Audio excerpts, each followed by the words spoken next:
Alors, on va passer à la dernière présentation, celle d'Arthur Jattot, que je ne présente plus parce qu'on n'a pas arrêté de parler de lui depuis ce matin.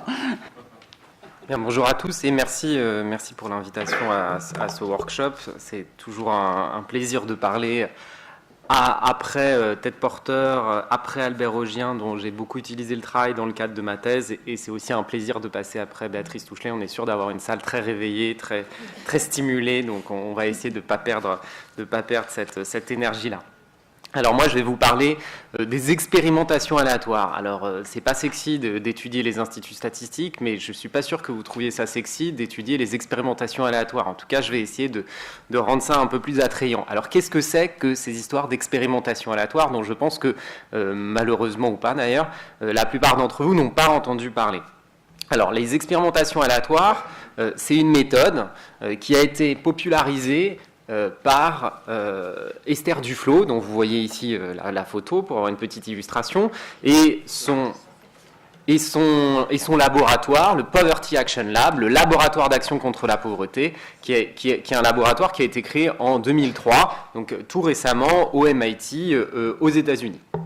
Alors, qu'est-ce que c'est que ces expérimentations aléatoires? C'est une méthode qui cherche à mesurer des impacts, donc je pense que c'est pour ça que je suis là aujourd'hui, des impacts de programmes, pas vraiment de politique publique d'après moi, mais des impacts de programmes, et c'est une méthode d'évaluation qui est quantitative. Le fait qu'elle soit quantitative est particulièrement important, et c'est un point sur lequel je vais insister dans ma présentation.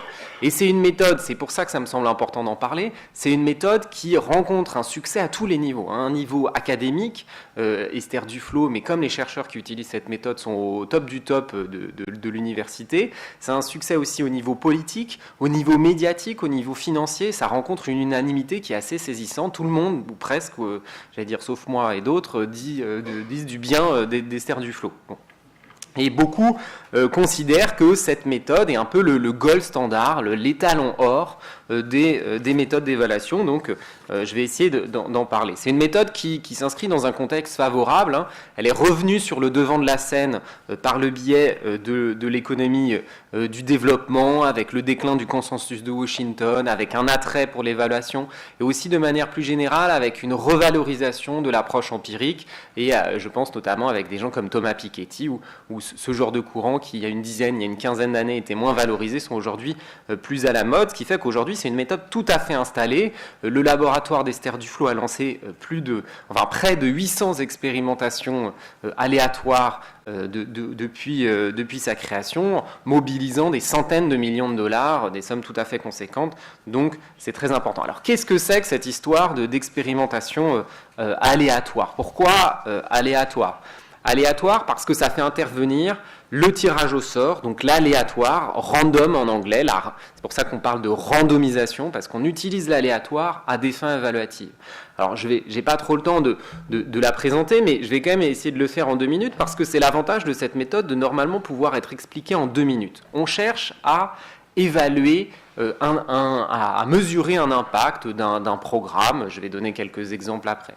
Donc, la méthode qui a été trouvée, c'est d'utiliser le tirage au sort pour avoir des groupes comparables. Si dans cette salle, on doit être une centaine, je tire au sort un groupe de 50 personnes et je tire au sort un autre groupe de 50 personnes, il y a de fortes chances, et ces chances se mesurent d'ailleurs statistiquement, pour que j'ai à peu près le même taux de femmes dans chaque groupe, la même taille moyenne, le même revenu moyen, à peu près. Et plus on sera nombreux dans cette salle, plus les chances d'avoir des différences significatifs entre les groupes seront réduites. Et l'avantage d'avoir des groupes comparables, c'est que si je donne quelque chose à un groupe et si je donne rien à l'autre groupe, au bout d'un certain temps, je peux essayer de mesurer l'impact de ce que j'ai donné à un groupe et pas à l'autre groupe, puisque ces groupes étaient comparables. C'est une méthode qui est également utilisée en médecine avec les essais cliniques randomisés. C'est exactement la même méthode, et c'est aussi exactement la même facilité d'utilisation, puisqu'il suffit de comparer 2 groupes, de faire une soustraction entre les 2 groupes. Donc on abandonne toute l'économétrie très compliquée, très sophistiquée, dont peut-être certains ici ont entendu parler. C'est l'avantage de cette méthode, c'est sa simplicité. Alors, Là, j'ai mis tout un tas d'exemples qu'évidemment, je ne vais pas tous développer. Je vais me centrer sur ceux qui ont été utilisés en France notamment. Alors, par exemple, on va essayer de savoir, ça a été fait en France il y a quelques années, si les opérateurs privés de placement des chômeurs font mieux que le service public de l'emploi. Donc on va tirer au sort un groupe de chômeurs qu'on va attribuer à des opérateurs privés de placement de chômeurs et on va tirer au sort un autre groupe qu'on va laisser à Pôle emploi et on va voir qui est le plus efficace. De la même manière, pour donner un exemple dans le domaine de l'éducation, on va essayer de voir, c'est ce qui a été fait au Danemark, si inciter financièrement, alors je dis cet exemple parce que je sais qu'il y a beaucoup d'étudiants dans la salle, on va voir si inciter financièrement les étudiants à réussir leur partiel, ça marche. Donc je tire au sort un groupe d'étudiants à qui je ne donne rien du tout, et je tire au sort un autre groupe d'étudiants où je dis, si vous réussissez vos partiels à la fin de l'année, il y a 500 € à la clé. Bon, voilà. Toujours avec l'idée de tirer au sort pour avoir des groupes comparables. Donc ça, c'est la méthode dont je vais parler aujourd'hui. Et l'approche que je vais essayer de développer, et j'ai essayé de la lier évidemment avec l'intitulé de cette journée, renvoie à plusieurs niveaux et renvoie à plusieurs niveaux sur ces questions de mesure d'impact. La première question, c'est est-ce qu'on est vraiment sûr de ce qu'on mesure quand on mesure un impact avec les expérimentations aléatoires? Ça renvoie à la question de la valeur de cette mesure. Que vaut finalement cette mesure d'impact, dont je rappelle qu'elle est considérée par beaucoup de gens comme étant la meilleure des méthodes d'évaluation de programmes? Jusqu'à quel point ce qu'on mesure, les résultats qu'on obtient à l'aide de ces méthodes, sont valables? Je vais revenir sur ce point, ce qu'on appelle la validité externe, et quel est l'impact aussi de cette mesure d'impact? Qu'est-ce que ça fait, cet impact-là? Et là, je vais revenir et en quelque sorte, je vais appliquer ce qu'a dit, des propos qui ont été développés par Albert Augien et aussi par Théodore Porter. Alors, une autre manière de voir ces questions-là, moi, c'est ce que j'ai essayé de faire dans ma thèse, c'est de les voir par le biais, finalement, de la preuve, en se demandant ce que prouvent les expérimentations aléatoires, qu'est-ce que prouve cette mesure d'impact, jusqu'où tient la preuve qui est ainsi produite, et quel est l'effet, finalement, de cette preuve. Alors, l'approche que j'ai essayé de développer, à la fois dans le cadre de ma thèse, et aussi ici, c'est une approche par le bas, à la manière de ce qu'a fait notamment dans un numéro de politique africaine Béatrice Sibou et Boris Samuel. Ça s'appelle la macroéconomie par le bas, le titre de ce numéro de revue. C'est d'essayer de voir comment sur le terrain cette méthode s'applique. Alors, les méthodes mobilisées, elles sont diverses. En réalité, celles que j'ai utilisées pour cette communication sont celles qui sont en gras, une revue systématique des littératures sans beaucoup d'originalité, mais également des observations et surtout des entretiens avec les acteurs de cette méthode, avec les acteurs des expérimentations aléatoires. Et donc, ça s'appuie effectivement sur ma thèse d'économie et de sociologie qui a été soutenue hier, donc c'est encore tout frais. Alors, je vais faire un plan en 3 parties, répondant aux questions que j'ai posées, en regardant dans un premier temps ce que valent les expérimentations aléatoires comme mesure d'impact, jusqu'où tient la preuve, je vais expliciter ce que j'entends par jusqu'où, et que fait la preuve produite par les expérimentations aléatoires, qu'est-ce que fait cette mesure d'impact. Alors, donc, pour bien saisir ce que vaut donc cette mesure d'impact, il faut savoir que pour ceux qui pratiquent cette méthode d'évaluation, comme j'ai dit, c'est une approche qui est exclusivement quantitative, parce qu'il y a une forte croyance, et je pense que le terme de croyance est justifié, il y a une forte croyance chez ces économistes-là à la supériorité du chiffre et au fondement scientifique qui passe par le chiffre. Pour ces économistes-là, c'est le chiffre qui fait science. Je n'ai pas malheureusement le temps de multiplier les exemples, mais je pourrais en citer un certain nombre qui montrent bien que hors du chiffre, finalement, point de salut, et que si on veut faire de l'économie une science, et c'est la volonté de ces économistes-là, il faut l'accrocher, il faut la raccrocher au chiffre finalement, et la plus belle des manières de la raccrocher au chiffre, c'est par le biais de la randomisation, par ces expérimentations aléatoires. Randomisation, expérimentation aléatoire, c'est un synonyme, parce qu'on produit un chiffre qui est totalement purifié. C'est donc cette méthode-là, la meilleure des méthodes, comme je l'ai dit, aux yeux de ceux qui la pratiquent, mais pas seulement, et on peut se rapprocher à l'aide de cette méthode de la hiérarchie des preuves telle que établie en médecine, que vous avez sur le tableau à gauche, et sa transposition, une transposition à laquelle on pourrait penser en économie. Donc plus on va vers le bas, plus le niveau de preuve est solide, et tout en haut de cette pyramide des preuves, alors c'est peut-être très bas, on trouve les essais cliniques randomisés en médecine et les expérimentations aléatoires, ou les essais randomisés contrôlés, suivant comme on les appelle, en économie. Alors, d'où est-ce que vient cette obsession? C'est parce que en pratique comme dans les discours, mais plus encore en pratique quand on regarde sur le terrain comment ça se passe, d'où vient cette obsession quantitative?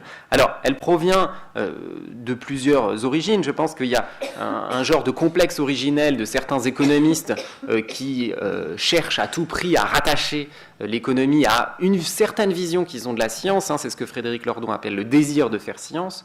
De manière plus générale, comme je l'ai dit tout à l'heure, il y a un retour à l'empirie en économie qui est assez notable. Il y a aussi, si on regarde là aussi les pratiques et comment sont choisies, sont dessinées ces expérimentations aléatoires-là, une pression à la publication qui est très forte et qui fait qu'on va favoriser ce qui permet de publier. Et aujourd'hui, en économie, puisque là ce sont des économistes qui pratiquent cette méthode-là, vous avez plus de chances d'être publié si vous faites de la quantification que si vous faites de la littérature, pour reprendre leur vocabulaire. Et bien sûr, on peut évidemment parler du pouvoir social ou de la valeur sociale du chiffre, comme a parlé Albert Augien. Ça, c'est quelque chose qui marche toujours, qui marche à tous les coups, et c'est assez fascinant de constater ce pouvoir qu'a le chiffre. Alors, j'ai essayé de discuter, je vais voir qu'est-ce que ça vaut finalement, ces expérimentations aléatoires, qu'est-ce que ça vaut, ça renvoie à ce qu'on appelle dans la littérature la validité interne. C'est-à-dire, est-ce que ce qu'on mesure, c'est bien l'impact de ce qu'on cherche à mesurer, pour le dire rapidement. Et c'est censé être le point fort des expérimentations aléatoires, justement grâce à cette histoire de tirage au sort, qui fait qu'on a des groupes comparables et que donc si je file quelque chose à l'un et pas à l'autre, je suis sûr de mesurer ce que je veux mesurer. Le problème, c'est que si on regarde comment c'est fait, et non pas si on s'en tient à comment c'est censé être fait sur le papier, on s'aperçoit que, par exemple, ce qui est testé, aussi paradoxal que ça puisse paraître, on ne sait pas souvent très bien ce que c'est. Parce qu'il y a une espèce de méfiance vis-à-vis du terrain, il y a une espèce de distance vis-à-vis de ce qui se passe sur le terrain de la part de ces économistes-là, qui fait qu'on ne sait pas toujours très bien ce qui s'y passe. Une assistante de recherche que j'ai rencontrée, qui participe à ces expérimentations aléatoires sur le terrain, elle a dit, mais finalement, on ne sait pas trop ce qui se passe. Alors, un peu à la manière de la vidéo très intéressante qu'on a vue, qui a été réalisée par les étudiants, moi j'ai essayé d'intégrer dans mes slides des petites respirations aussi, parce qu'on a tous envie de manger.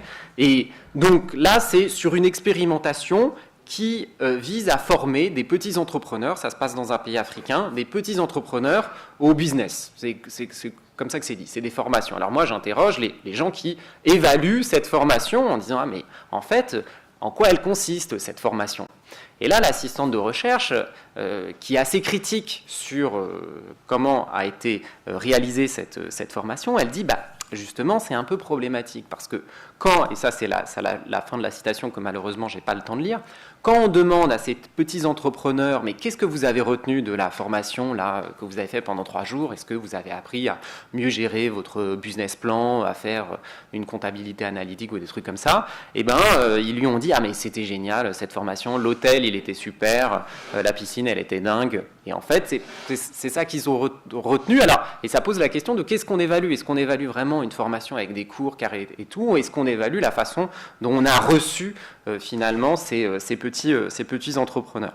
Et c'est pour ça que je pense qu'au-delà de la théorie, c'est important d'étudier en pratique comment cette méthode d'évaluation quantitative se traduit sur le terrain. Et en regardant sur le terrain, comment est traduite finalement l'épistémologie souvent sous-jacente ou implicite de ces économistes-là et qui font que hors du chiffre, point de salut, et qui vient du coup malheureusement à manquer un certain nombre de choses. C'est ce que je résume par la formule le chiffre contre la parole qui symbolise bien la dévaluation de la parole au sens où elle n'est pas une mesure, où elle n'est pas un chiffre, elle n'est pas une quantité.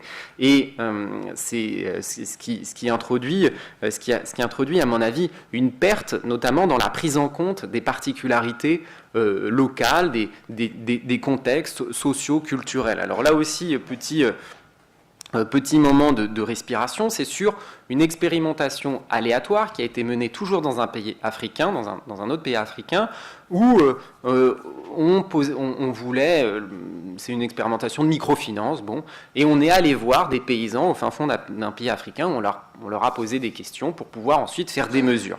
Et j'interroge une assistante de recherche avec qui j'ai fait un entretien, qui a participé à cette expérimentation aléatoire, et voilà donc ce qu'elle me dit. Elle me dit, quand tu leur poses des questions sur leur chiffre d'affaires et qu'il y a 2 vaches, une chèvre, tu te dis, c'est vraiment un truc qui a été dessiné dans des laboratoires américains et qui n'est pas en phase avec le terrain. C'est pas possible. Il y a des fois, tu es un peu écœuré. Tu te dis, on ne peut pas traduire ça en chiffres. T'en peux plus d'essayer de savoir dans quel cas ça rentre et d'unifier auprès de tes 35 enquêteurs la manière de poser la question. Est-ce que la chèvre est un capital fixe ou un stock? T'en sais rien au final. Alors, cette question de savoir si la chèvre est un capital fixe ou un stock revêt sans doute une importance toute particulière pour les économistes qui ont écrit ce questionnaire, mais qui, une fois qu'on est au fin fond de ce pays, au fin fond vraiment dans la campagne, ça pose des questions un peu sur la distance, comme je l'ai dit, au terrain et sur ce qu'on peut tirer finalement de ces résultats qu'on tire. Parce que là, c'est un exemple, mais en réalité, il y a d'autres exemples de dissonance cognitive, de différences langagières. On ne sait pas très bien ce qui est dit. Les enquêteurs qui sont des locaux ne comprennent pas très bien le questionnaire qui peut être en anglais. Les autres ne comprennent pas très bien le langage dans lequel parle l'enquêteur. Enfin, voilà, au final, on peut être un peu perdu. Donc, je ne l'ai pas dit tout à l'heure parce que je n'ai pas eu le temps, mais en anglais, cette méthode des expérimentations aléatoires s'appelle Randomized Control Trials, les expérimentations randomisées contrôlées. Et quand j'ai interrogé un assistant de recherche qui avait passé 2 ans sur le terrain, lui, au final, voilà ce qu'il me dit de ces Randomized Control Trials. C'est le dernier encart d'entretien que je mets. Alors, la vérité derrière tout ça, c'est ce que moi j'appelle une ROCT, Randomized Out of Control Trials. Parce que si tu prends la chaîne entre le chercheur, c'est-à-dire la tête de l'économiste à Harvard, et le paysan qui réagit à l'intervention et qui va donc répondre au questionnaire, la cascade, elle est monstrueuse, personne ne comprend rien, c'est complètement out of control. T'imagines, le chercheur, il me parle, lui, il pense à quelque chose. C'est même pas sûr qu'il le restitue bien en anglais, que sa parole le restitue bien. Après, c'est même pas sûr que moi, qui suis français, comprenne réellement ce qu'il a voulu dire. Après, moi, je mets en place quelque chose que j'explique à un enquêteur qui est même pas français, donc je lui parle même pas en français, je lui parle dans une langue qui est même pas la sienne. Donc, t'imagines le nombre de bruits qu'il y a dans le signal. Donc, au final, il y a tellement d'intermédiaires, il y a une division du travail de la recherche comme ailleurs là-dedans. Et tout ça, en fait, ce qui est intéressant, c'est que tout ça est parfaitement normal, ça arrive dans des tas d'enquêtes. Le problème, c'est qu'une absence de réflexivité fait qu'il n'y a pas de prise en compte de ça, parce que le chiffre, c'est tellement beau, il est tellement pur, ce chiffre-là, produit par la randomisation, qu'on croit qu'on peut se passer de réflexivité, somme toute basique en sciences sociales, et c'est normal qu'il y ait du bruit dans le signal, si tant est qu'on le prend en compte. Donc on voit un peu que la valeur de la preuve produite par les expérimentations aléatoires, elle n'est pas aussi robuste qu'elle pourrait en avoir l'air de prime abord, parce qu'il y a un certain nombre d'arrangements sur le terrain, une absence de réflexivité. Et finalement, comme je l'ai dit, la preuve n'apparaît pas aussi solide. Donc ça, c'était pour la validité interne, à l'intérieur des expérimentations aléatoires. Il y a un point qui est plus évident et sur lequel je vais passer moins de temps, c'est jusqu'où tient la preuve. Jusqu'à quel point cette mesure d'impact est-elle valable? C'est la question qui est connue dans la littérature sous le terme de validité externe, c'est-à-dire que est-ce que les résultats obtenus dans un contexte donné se retrouveront dans un autre contexte spatial, temporel? C'est totalement classique. Est-ce que ce que vous faites au fin fond du Kenya ou dans l'académie de Créteil, pour citer 2 expérimentations qui existaient, est-ce que ça a marché dans l'académie de Bordeaux? Est-ce que ça a marché en Tanzanie ou en Ouganda? Voilà. Donc, qu'est-ce qu'on peut apprendre finalement de ces expérimentations aléatoires qui sont très localisées? Donc on voit bien intuitivement qu'il faut des précautions méthodologiques quand on veut essayer de généraliser les résultats qu'on tire de ces expérimentations aléatoires. Précautions méthodologiques qu'ont certains des économistes qui pratiquent cette méthode, mais pas tous, où il y en a beaucoup qui vont généraliser un peu hâtivement en disant bah voilà, on a bien montré que ça marchait de distribuer des moustiquaires gratuitement, pour prendre un exemple. Ou on a montré que ça marchait de faire des réunions avec les parents d'élèves, pour citer une expérimentation dans l'Académie de Créteil sur la mallette des parents, dont peut-être certains ont entendu parler. Et donc, il y a un problème dans ce traitement de la validité externe, de la possibilité de généraliser de la part des économistes qui pratiquent les expérimentations aléatoires. Je ne vais pas m'étendre dessus et développer tout ce que j'aurais pu développer là-dessus, mais montrer comment cette question de la généralisation, elle est en réalité reliée à la question de la causalité. C'est-à-dire qu'il y a une différence à faire entre des preuves d'efficacité, c'est pour ça que passer par les preuves me semble important, mais il y a une différence à faire entre les preuves d'efficacité et les preuves de causalité. Qu'est-ce que je veux dire par là? C'est qu'on peut montrer si quelque chose marche ou pas, mais c'est autre chose de montrer pourquoi ça marche. Et ça, c'est une différence qui est bien connue dans la littérature médicale notamment, où il y a des traitements, des médicaments, on sait qu'ils marchent, on sait que ces médicaments-là marchent, mais on ne sait pas trop pourquoi. Et au fond, on peut tout à fait penser cette différence entre preuve d'efficacité et preuve de causalité avec les expérimentations aléatoires. Je dirais qu'au mieux, cette méthode d'évaluation peut apporter des preuves d'efficacité. Et on voit que ces preuves ne sont pas forcément si solides qu'on veut bien le croire, mais des preuves de causalité, il faut plus que ça. La causalité, les statistiques ne peuvent pas montrer de causalité. Ils montrent au mieux des corrélations si c'est bien fait, mais il faut autre chose pour montrer des causalités. Et l'analyse que je fais, c'est que le monisme méthodologique, c'est-à-dire une approche uniquement quantitative et disciplinaire, c'est-à-dire qu'on ne considère que l'économie, quand j'ai dit le terme de littérature, c'était j'avais une visée bien particulière, c'était de dire que les autres disciplines des sciences sociales ne sont pas scientifiques aux yeux de ces économistes-là, et à force de trop discréditer ces autres méthodes et ces autres disciplines, on manque la compréhension des chaînes causales qui sont à l'œuvre avec ces expérimentations aléatoires. Et à la fin, on peut se demander si c'est vraiment intéressant de mesurer un impact de quelque chose qu'on a produit, d'une politique ou d'un programme, sans en comprendre les causes en tant que décideur public. Ça, c'est une question qui est ouverte. Enfin, dernier point que je voulais aborder, c'est qu'est-ce que ça fait? Est-ce que ça fait quelque chose, ces expérimentations aléatoires? Quel est l'impact de cette mesure d'impact? Alors, le premier point qu'on peut dire, c'est non. Ça fait pas grand-chose. L'impact direct, il est assez faible. C'est-à-dire que les politiques, que ce soit dans les pays en développement où c'est beaucoup fait, ou en France par exemple, se sont très peu emparés de ces expérimentations aléatoires-là. Alors, pour diverses raisons, hein, le fait qu'on décide de faire une politique publique en particulier, les origines sont évidemment multifactorielles, et c'est pas parce qu'une évaluation va montrer qu'on va s'emparer tout de suite de la politique, de ce que propose l'évaluation, évidemment. Donc il y a un manque d'opérationnalité des réponses apportées, c'est-à-dire parfois les chercheurs apportent des réponses à des questions que les décideurs politiques n'ont pas posées, auquel cas effectivement c'est pas forcément très utile. Mais ce qui me semble plus intéressant à explorer, peut-être dans les dernières minutes qui me restent, et là ça va vraiment faire le lien avec l'intervention d'Albert Ogien, c'est un impact qui est indirect de ces expérimentations aléatoires. Parce que si on regarde que l'impact direct, il est assez faible, on tourne la page et on dit finalement c'est pas grave. Mais je pense que c'est important de regarder les expérimentations aléatoires en ce qu'elles s'inscrivent dans un mouvement qui essaie de placer le chiffre au cœur de l'action publique. Le chiffre comme instrument et comme seul instrument de l'action publique, participant ainsi à ce que Albert Ogien appelait la mathématisation du monde social. Et ce qui est problématique, c'est pas d'utiliser le chiffre dans l'action publique, c'est d'utiliser uniquement le chiffre et de mal l'utiliser.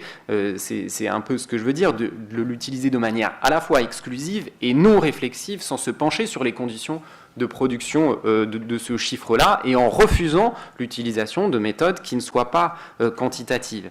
C'est sans doute pas nouveau, mais la nouveauté avec les expérimentations aléatoires, c'est la prétention qu'ont les économistes qui pratiquent cette méthode-là à vouloir mettre un point final à ces questions d'évaluation. Finalement, avec les expérimentations aléatoires, on aurait trouvé la meilleure des méthodes. Donc maintenant, c'est fini, on a la meilleure des méthodes. Si on ne fait pas ça, c'est pas qu'on est un criminel, mais c'est qu'on n'est pas un scientifique sérieux. Autre chose, il y a une réduction à la technique des questions politiques, comme l'écrit Esther Duflo au début d'un de ses 2 ouvrages à la République des idées, où elle dit qu'il semble y avoir une réelle volonté partagée aussi bien par les pays en développement que par les bailleurs de fonds d'assurer à tous l'instruction aux services de santé essentiels. Dès lors, il faut adosser le développement de l'un. Et je dis juste la fin de la phrase pour gagner du temps. Comment déterminer la meilleure politique, celle qui sera la plus efficace pour parvenir au but qu'on s'est fixé? Donc la question, c'est plus de savoir qu'est-ce qu'on doit faire, mais comment il faut le faire. C'est ce que nous disent Esther Duflo et ses collègues. Et finalement, on réduit l'économie, on réduit la politique à des questions techniques en essayant de désidéologiser l'économie. Alors c'est quelque chose qui a été dit déjà tout à l'heure. L'économie est vue comme une pure technique, une technique objective finalement au service du politique. Alors, une autre citation pour finir, d'Étienne Vachmer et de Marc Ferracci, que j'ai trouvé grâce à Florence Janicatrice, où ces 2 auteurs nous disent « L'évaluation au sens moderne et internationalisé du terme est une pratique agnostique, indépendante, non partisane, fondée sur des données objectives et sur des principes clairs. » Et cette phrase-là est importante. Lorsque l'opposition comme la majorité ne sont pas capables de consensus sur la base d'évaluations indépendantes et rigoureuses, il est inévitable que le calendrier politique prime sur le calendrier scientifique. Donc voilà, il est inévitable que le calendrier politique prime sur le calendrier scientifique. Ça veut dire que le calendrier scientifique, d'après ces auteurs, Étienne Vachmer est prof d'économie en première année à Sciences Po, c'est lui qui fait le cours d'introduction à l'économie, il a une position importante dans le champ. D'après lui, le calendrier scientifique devrait dominer le calendrier politique. Donc finalement, c'est la science contre le politique. C'est d'une certaine manière, Roland Gori, j'ai participé il y a quelques années à un séminaire avec Roland Gori qui va venir parler demain, et qui nous dit en gros que c'est donc la science qui doit nous débarrasser du politique. Et finalement, ces expérimentations aléatoires-là, qui sont la forme la plus pure d'évaluation, la forme la plus pure d'évaluation quantitative, donc autrement dit de l'évaluation sérieuse, puisque c'est pas du qualitatif, c'est finalement ce qui pourrait nous permettre de vraiment, j'allais dire, gouverner scientifiquement le nombre, faire un gouvernement par les nombres, puisqu'on a une méthode, somme toute, très, très, très, très robuste, et qui permettrait de fonder ce que Porter appelle des politiques d'objectivité, c'est-à-dire des politiques, presque des politiques sans politique, finalement, d'une certaine manière. Et c'est ce que j'appelle finalement la politique des petits nombres, non plus la politique des grands nombres, comme disait Alain Desrosières, mais la politique des petits nombres, des petites expérimentations qu'on fait à l'extrême ouest du Kenya, dans l'académie de Créteil, etc. Et c'est ça qui est amené finalement à faire politique. Et je vais finir là-dessus en disant que le problème, c'est qu'on perd de vue la big picture finalement avec ces expérimentations aléatoires de petite ampleur. Un historien des statistiques qui s'appelle Michel Armat a une formule que j'aime beaucoup et que du coup je répète partout sur les expérimentations aléatoires, où il dit que toutes ces petites expérimentations aléatoires, j'ai dit qu'il y en avait près de 800, menées uniquement par le laboratoire d'Esther Duflo dans le monde entier. Toutes ces expérimentations aléatoires, finalement, c'était plein de petites histoires pour éviter de raconter la grande. Et ça me semble être une formule assez intéressante, parce que si on veut s'occuper de pauvreté, comme le prétend le laboratoire d'Esther Duflo, c'est pas en s'occupant uniquement des conséquences qu'on va pouvoir essayer de changer les choses, mais c'est aussi en regardant les causes. Et les causes de la pauvreté, on va pas les traiter en distribuant des moustiquaires, des uniformes, des mallettes des parents, etc., mais en regardant les causes plus structurelles qui sont à l'origine de ces situations-là, et dont je tiens à dire quand même en conclusion que mon intervention n'est absolument pas une attaque contre la quantification, donc je pense qu'elle peut avoir une utilité, mais une quantification désincarnée, non réflexive et surtout exclusive. Je vous remercie de votre attention. Oui, vous avez abordé effectivement dans votre thèse beaucoup de choses profondes et d'actualité. Je regrette de ne pas avoir pu être hier après-midi à votre thèse, là, puisque je suis aussi l'IDHES, comme vous le savez. Oui. Mais il me semble qu'il faudrait vraiment développer, du moins par rapport à ce que j'ai entendu ce matin, des critiques de méthodologie peut-être un peu plus profondes, parce que déjà, si vous reveniez, et si eux-mêmes revenaient à Francis Bacon sur la réflexion sur la méthodologie scientifique, et notamment la notion de fait, qu'est-ce que c'est qu'un fact pour Bacon? C'est quelque chose qui est très très difficile à établir, parce qu'il faut qu'il soit indépendant des approches au fond théoriques de ceux qui observent, et il faut qu'effectivement il résiste à la reproductibilité. Il faut qu'il y ait une reproductibilité dans d'autres contextes. Ça me fait penser qu'on a vraiment une dégénérescence chez Duflo et d'autres de la méthode scientifique, si vous voulez, telle qu'elle est établie depuis longtemps dans les sciences. Hein. C'est le premier aspect. Et le deuxième aspect, je suis absolument sidéré qu'on appelle empirie simplement le traitement de chiffres, quoi. Et là encore, il faut revenir à la notion d'enquête. Hein. Et là, en sciences sociales, vous avez énormément de travaux sur qu'est-ce que c'est qu'une enquête, sur les conditions méthodologiques, mais aussi sociales, pas simplement. Je ne rentre pas sur des choses que j'ai pu faire moi-même. Et il faut aussi revenir à la période de l'INSEE, qui est un peu la grande période de l'INSEE, où la réflexion des statisticiens sur la mise en place d'une enquête, ça passe par des tests sur les questionnaires, ça passe par des enquêtes pilotes, etc., etc. Et ça passe par une réflexivité et aussi d'ailleurs une présentation, même si on peut critiquer le Conseil de la statistique, une présentation un peu pluraliste. Quand on élabore l'enquête emploi, on va aussi voir les syndicats, on regarde la littérature de tous sens. Et le boulot du statisticien, c'est d'essayer de s'approcher d'un véritable compromis entre des approches du réel qui sont effectivement diversifiées selon les acteurs. Mais on peut considérer, alors là c'est peut-être un peu optimiste, que chaque acteur détient une parcelle de connaissance de la société ou de l'objet. Et dans ce cas-là, l'enquête doit élaborer un questionnement et ensuite des formes d'enquête qui soient adaptées. Donc, je pense qu'il faudrait vraiment en revenir sur ces choses de fond pour critiquer sérieusement Madame Duflo, hein, entre autres. Effectivement, vous avez raison de pointer, vous dites qu'est-ce qu'un fait, c'est très compliqué, mais finalement, dans cette littérature-là, on ne s'interroge pas non plus sur qu'est-ce que la pauvreté, qu'est-ce que le développement. Vous avez un livre entier d'Esther Duflo et d'Abhijit Banerjee qui s'appelle « Repenser la pauvreté », qui d'ailleurs s'appelle « Poor Economics » en anglais. Je trouve le titre plus amusant en anglais, et où finalement, il y a très peu de travail de définition de ce qu'on entend par pauvreté et développement, et pour une raison, à mon avis, enfin, une raison en tout cas que je propose, c'est que ça ne parle pas de développement. On peut faire plein de petites expérimentations, mais le développement, c'est pas, encore une fois, je distribue des uniformes à 60 écoles du western Kenya, comme ça a été fait.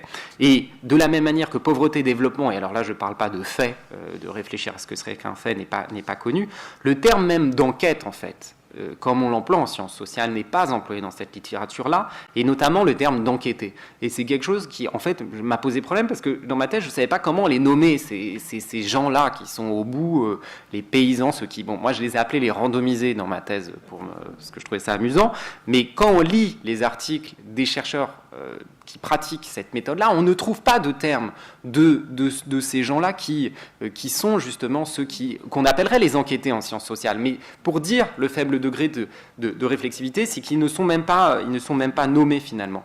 Et pour finir, sur l'enquête pilote, alors il y a des enquêtes pilotes, parce que c'est quand même difficile de débarquer dans un village au fin fond du Kenya et de filer des questionnaires aux gens comme ça. Alors, il y a un peu... à ce moment-là, du qualitatif, mais du qualitatif à la Monsieur Jourdain, finalement, où on fait du qualitatif presque sans le savoir, et en tout cas sans méthodologie. Et c'est ça qui est assez fascinant. Quand vous regardez cette méthode-là, il y a des articles très sérieux, publiés dans les meilleures, entre guillemets, revues américaines. Ils publient des manuels, des ouvrages sur la méthode des expérimentations aléatoires.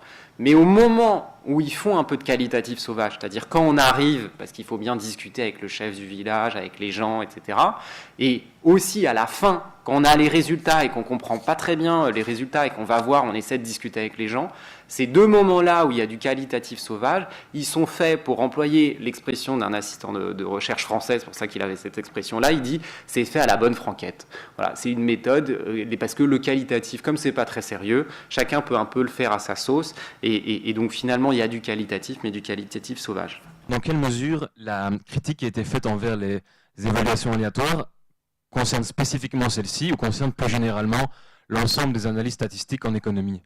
Parce que qu'on parle d'économétrie habituelle, qu'on parle même d'analyse simplement par tableau, qu'on parle d'analyse en psychologie ou en psychométrie, ou qu'on parle d'analyse aléatoire, il y a une série de caractéristiques communes qui sont celles que vous avez critiquées ici. Par exemple, le fait qu'on attribue trop facilement une relation de causalité. Par exemple, le fait qu'on rejette des analyses qualitatives. Ça ne date pas uniquement des évaluations aléatoires, et c'était déjà présent en économie avant leur invention, et ça fait longtemps ça. Et du coup, j'ai du mal à voir quel est le supplément qu'amènent les évaluations aléatoires par rapport à une situation qui me semble était déjà bien établie avant elles. Et les évaluations aléatoires ne sont-elles pas simplement qu'une nouvelle manière de faire une preuve quantitative, de la même manière qu'on a inventé l'économétrie, qu'on a inventé au sein de l'économétrie les analyses en termes de matching, sans qu'il y ait un saut qualitatif dans le lien entre la statistique économique et son rapport à la société ou son rapport à l'analyse qualitative. Alors, ce n'est pas aux yeux de leurs promoteurs seulement une nouvelle manière d'évaluer, c'est la dernière manière d'évaluer. C'est fini, on ne trouvera pas mieux d'une certaine manière à les écouter, puisqu'on a cette baguette magique du tirage au sort, cette baguette magique de l'aléatoire, c'est fini. Donc ça veut dire qu'on ne trouvera pas mieux, et tout ce qui a été fait avant ne vaut rien du tout.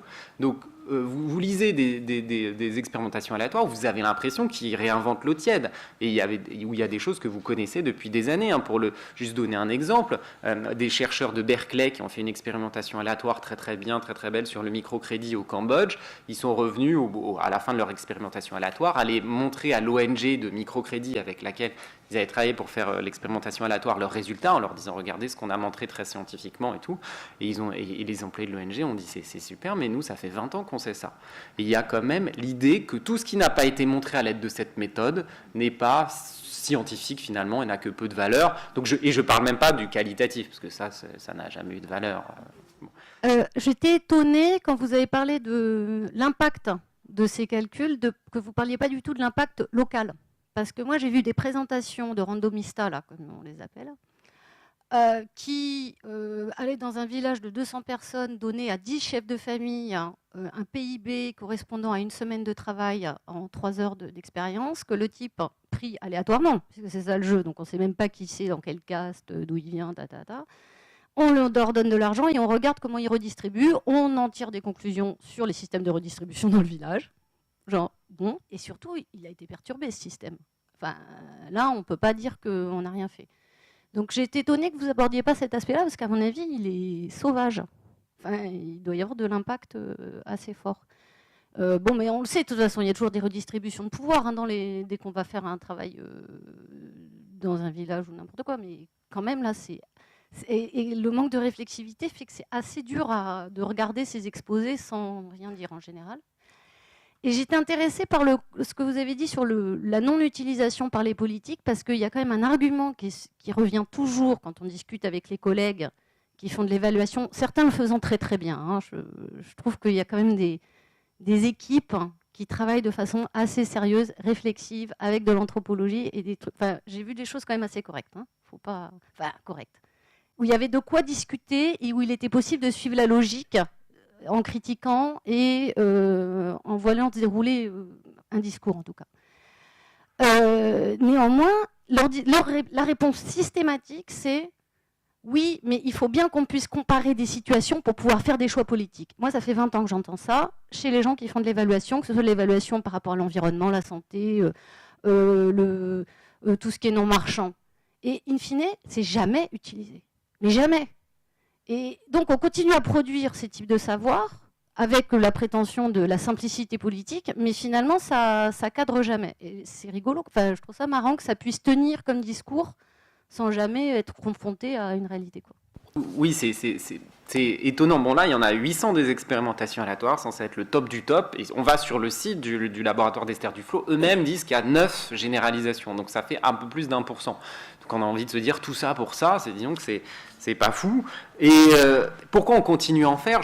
Je prétends pas avoir toute la réponse là-dessus, mais je pense qu'il ne faut pas mésestimer les effets de légitimité que ça peut avoir dans le champ politique de se dire mais on évalue ce qu'on fait. Je pense que le RSA, qui n'a pas été évalué par une expérimentation aléatoire comme c'était prévu au début par exemple, est un exemple. C'est on va faire le RSA mais on va l'évaluer, vous inquiétez pas. Le problème c'est qu'il y a des différences de temporalité entre les chercheurs et les politiques qui font qu'au moment où les chercheurs se lancent dans une enquête et au moment où les résultats sont rendus, les priorités politiques peuvent avoir changé radicalement, ce qui fait que les résultats, ça ne nous intéresse plus du tout, ou alors s'ils ne vont pas dans notre sens, ça ne nous intéresse pas non plus.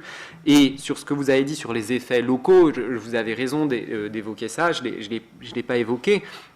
Si on prend la petite ville frontalière de Busia, à l'extrême ouest du Kenya, à la frontière avec l'Ouganda, c'est l'épicentre du renouveau des expérimentations aléatoires et du lancement des expérimentations aléatoires dans les pays en développement. Alors ils sont allés là-bas, ils ont lancé plein d'expérimentations aléatoires sur distribution d'uniformes scolaires, des manuels scolaires, des engrais, des vaccins, etc. Et ils ont fait, donc c'était un village où j'ai eu l'occasion d'aller et où ils sont restés des années à tel point qu'au bout d'un moment, parmi les expats locaux, il y avait une blague qui circulait en disant qu'il n'y avait pas une maison, une case aux alentours de Busia qui n'avait pas des manuels scolaires, des uniformes, des vaccins, ils avaient tout, ils n'utilisaient rien, mais c'est pas très grave. Et effectivement, aujourd'hui, le laboratoire a quitté cette zone-là et l'a laissé en jachère, pour reprendre l'expression d'un randomiste, parce qu'effectivement, ça a des effets. Si vous allez voir quelqu'un qui a déjà été enquêté pour une autre expérimentation aléatoire, le traitement, c'est pas seulement de lui filer un vaccin ou un uniforme, c'est de lui filer un uniforme sachant qu'il a déjà vu des employés d'une ONG ou du laboratoire, etc. Donc ça a effectivement des effets locaux qui mériteraient d'être plus explicités.